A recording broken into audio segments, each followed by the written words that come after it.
2 बेटियों की शादी हो गई है, इसकी अभी शादी नहीं हुई है।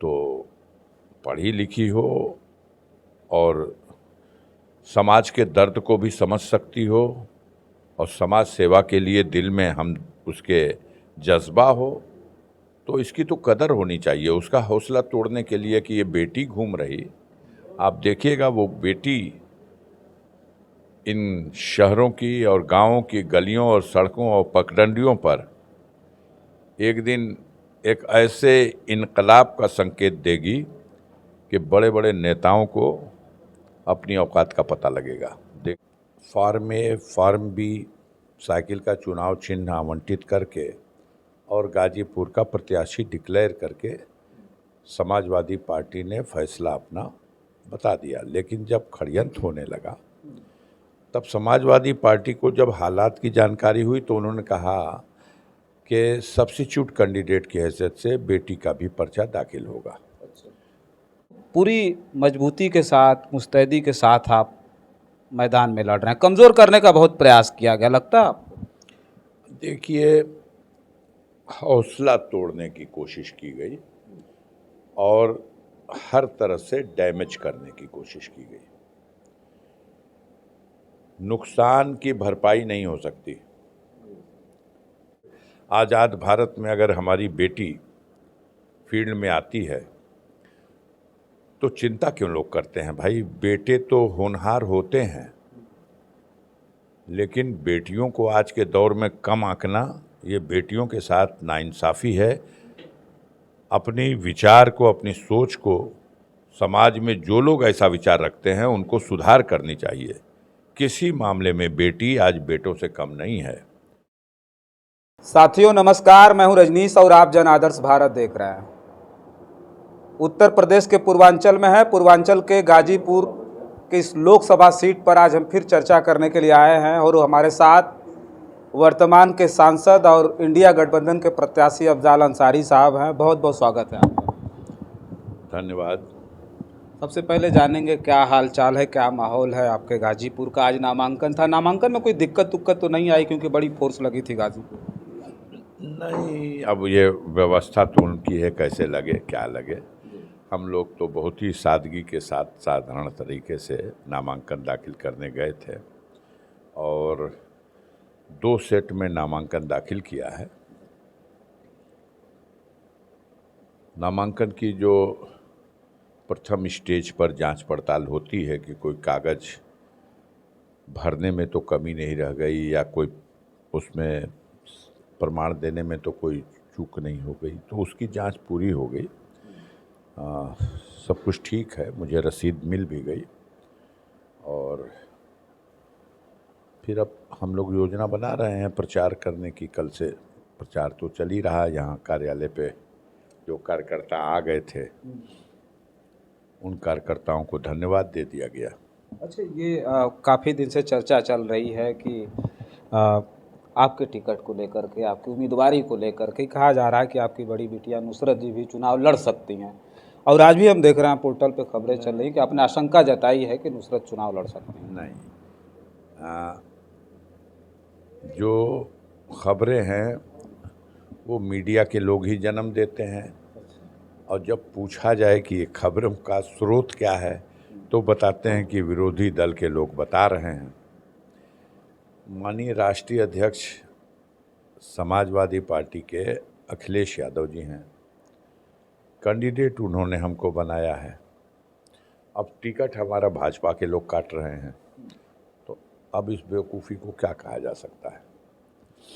रह गया सवाल नुसरत अंसारी, जो मेरी बेटी है, उसको समाजवादी पार्टी से गाज़ीपुर के लिए एक सब्स्टिट्यूट कैंडिडेट की हैसियत से फार्म ए फार्म बी दोनों दिया गया। जब इस तरह की अफवाहों को काफ़ी हवा दी गई तो शीर्ष नेतृत्व ने कुछ गंभीरता से सोचा। अफजाल अंसारी को फार्म ए फार्म बी साइकिल का चुनाव चिन्ह आवंटित करके और गाजीपुर का प्रत्याशी डिक्लेयर करके समाजवादी पार्टी ने फैसला अपना बता दिया। लेकिन जब षड्यंत्र होने लगा तब समाजवादी पार्टी को जब हालात की जानकारी हुई तो उन्होंने कहा कि सब्स्टिट्यूट कैंडिडेट की हैसियत से बेटी का भी पर्चा दाखिल होगा। तो नुसरत अंसारी ने भी अफजाल अंसारी जो सपा के कैंडिडेट हैं, उनके कैंडिडेट के रहते हुए समाजवादी पार्टी की तरफ से उसी सिंबल से सब्स्टिट्यूट कैंडिडेट के रूप में फार्म भरा कि अगर किसी परिस्थितियों में कोई ऐसा षड्यंत्र हो जाता है और अफजाल अंसारी उनका पर्चा इस चुनाव में अयोग्य हो जाए या कोई और बाधा खड़ी हो जाए तो उस कैंडिडेट उस कंडीशन में सब्स्टिट्यूट कैंडिडेट को वो सिंबल अलाट हो जाता है और वो चुनाव फाइट करता है। तो ये पर्चा आज नुसरत अंसारी का भी फाइल हुआ और काफ़ी ज़्यादा लोगों की कोशिश हो रही है। अब समझिए जब सरकार पूरी लगी हुई है तो उसको दृष्टि में रखते हुए एक निर्दल प्रत्याशी की हैसियत से भी नुसरत अंसारी का एक पर्चा जो 10 प्रस्तावकों की ओर से, जो पहले पर्चे में प्रस्तावक हैं उनके अतिरिक्त नए 10 प्रस्तावकों की ओर से नुसरत अंसारी का पर्चा दाखिल किया गया एज ए स्वतंत्र कैंडिडेट और उसकी भी जांच पड़ताल हो गई। सारे कागज पत्तर सब दुरुस्त पाए गए। दोनों पर्चा उनको भी रसीद दे दी गई।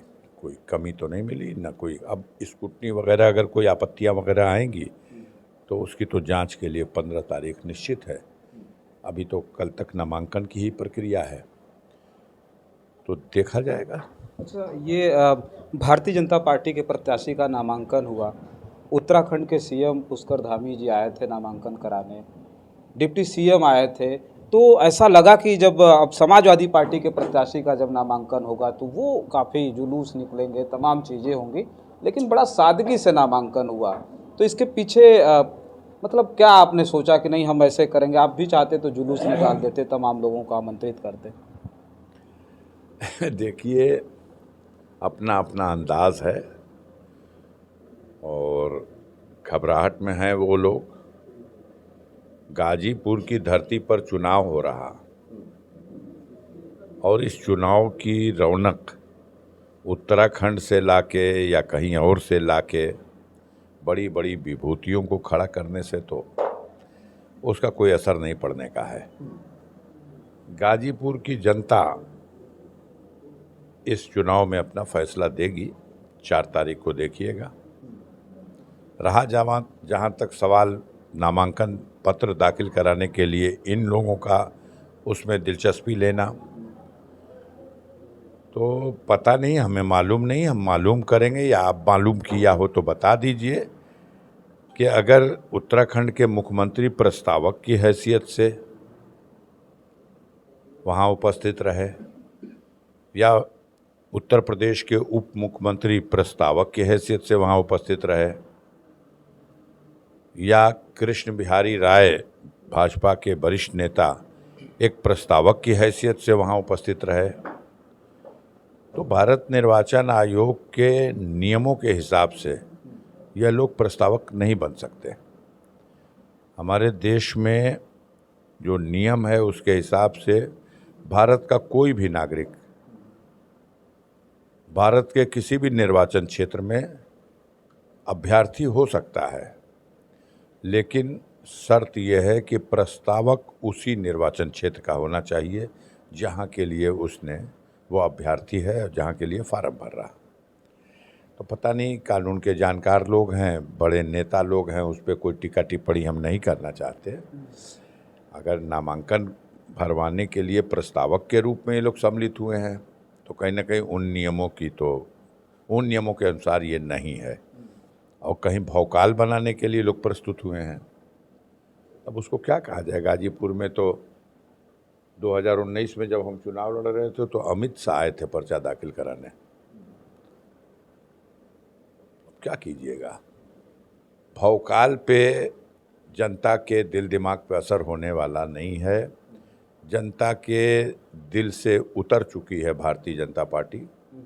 अच्छा, एक बात और पूछेंगे कि हम इससे पहले आए थे इंटरव्यू करने के लिए, बहुत सारी चीज़ें इस बीच जो आपके पारिवारिक और राजनीतिक जीवन जो भी उतार चढ़ाव आए, उसको लेकर के कहीं भी आपको ये नहीं देखा गया कि कहीं आप बैकफुट पे जा रहे हैं या किसी तरह से आप बहुत ज़्यादा दबाव में हैं, फिर भी आप एकदम बिल्कुल उसी तरह से डटे रहे मैदान में आप, और अभी भी जो आपकी रणनीति है, जिस तरह की आपकी एक्टिविटी है समाज में, वो बनी हुई है। तो ये माना जाए कि जो लड़ाई है उसको पूरी मजबूती के साथ, मुस्तैदी के साथ आप मैदान में लड़ रहे हैं, कमज़ोर करने का बहुत प्रयास किया गया, लगता है आपको? देखिए, हौसला तोड़ने की कोशिश की गई और हर तरह से डैमेज करने की कोशिश की गई। नुकसान की भरपाई नहीं हो सकती, लेकिन हम ये कह सकते हैं कि हमारा हौसला बरकरार है, ये हौसला नहीं टूटा। सब्र का पत्थर मैंने अपने सीने पर रख लिया है और ये मान के चल रहे हैं कि इस जुल्मी सरकार के खिलाफ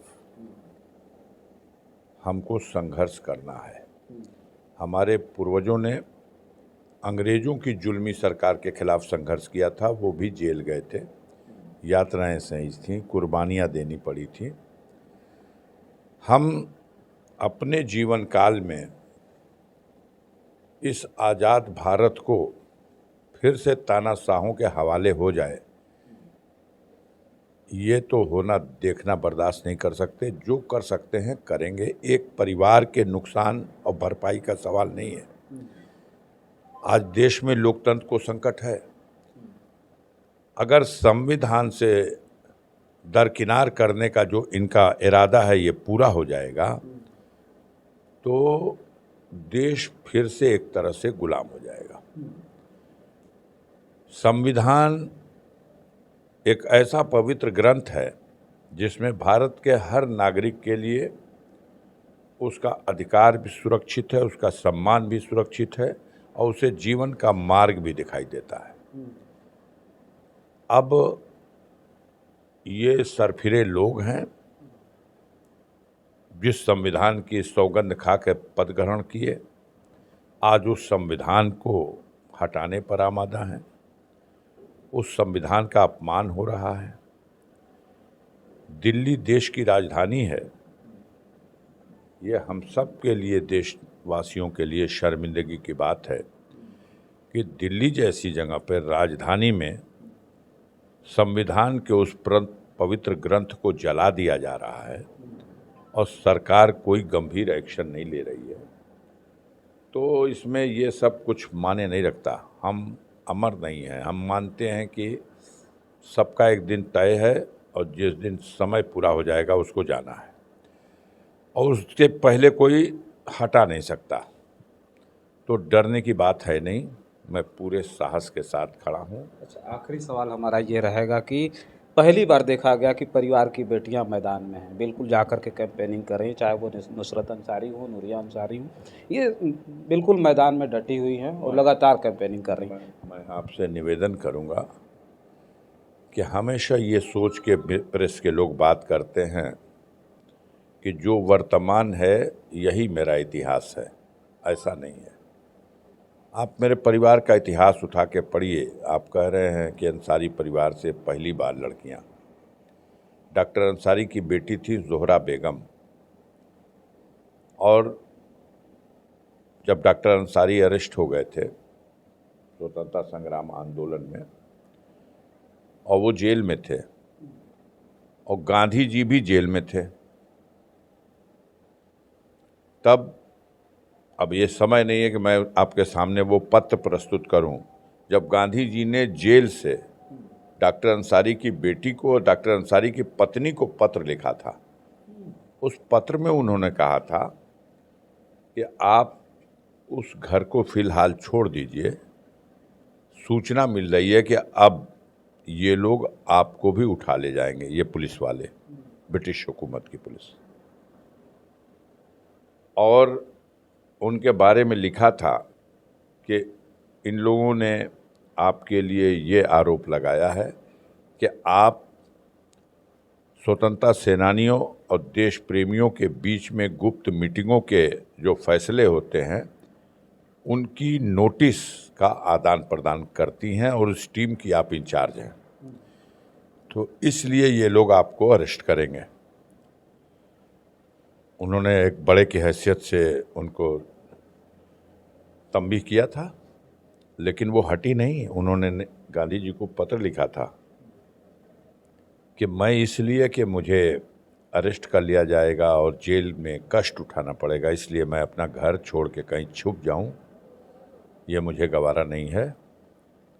मैं अपने घर पे हूं और मादर वतन को आज़ाद करने की लड़ाई लड़ी जा रही है, तो मैं जो भी किरदार इसमें अदा कर दूंगी मुझे उससे तसल्ली मिलेगी। ज़ोहरा बेगम अरेस्ट भी हुई थी।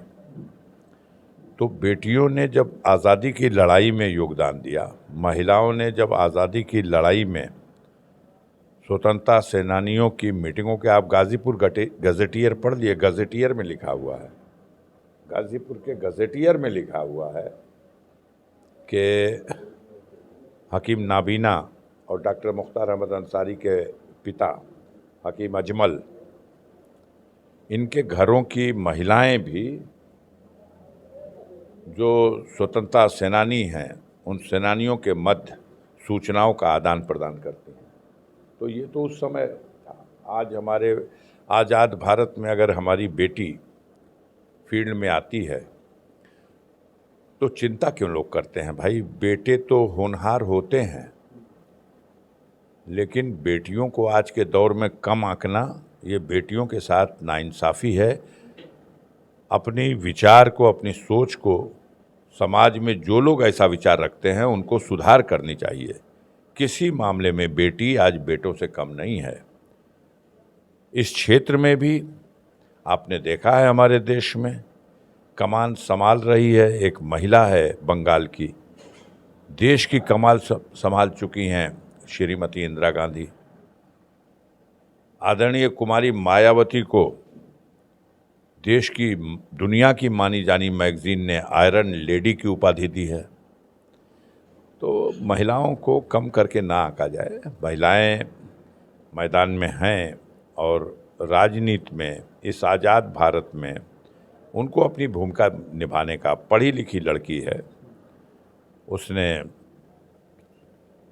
लेडी श्री राम कॉलेज, जो दिल्ली का one of the best college है, दिल्ली यूनिवर्सिटी का, वहाँ से उसने बीए किया है और Tata institute of social sciences से उसने रूरल डेवलपमेंट कोर्स में एमए किया है। वो अपने यूनिवर्सिटी की, अपने कॉलेज की गोल्ड मेडलिस्ट रही है। वो आईएएस की तैयारी कर रही थी। हम बहुत कुछ उससे उम्मीद भी रखते थे, लेकिन जिस तरह का संकट परिवार पे आया है और जिस सुनियोजित ढंग से पूरे परिवार को शिकंजे में कसने का एक षड्यंत्र किया गया है,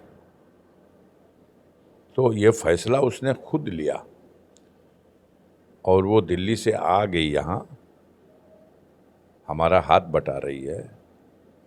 हमें खुशी है, हमारी पार्टी के लोगों को खुशी है।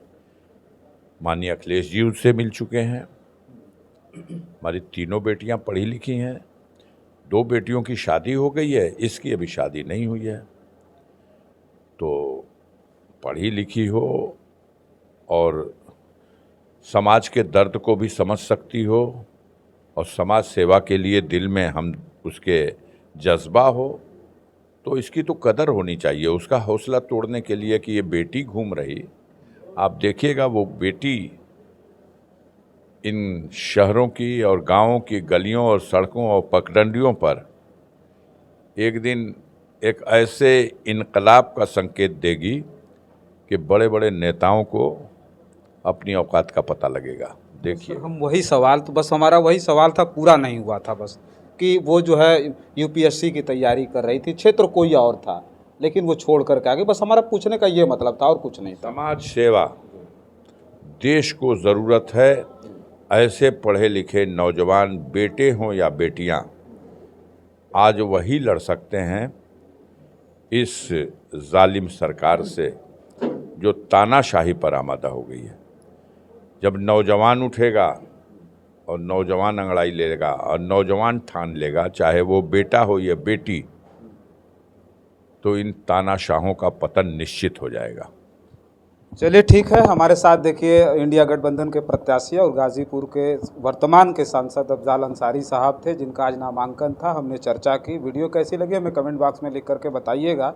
और भी बहुत सारी खबरों के लिए बने रहें जन आदर्श भारत के साथ। बहुत बहुत धन्यवाद।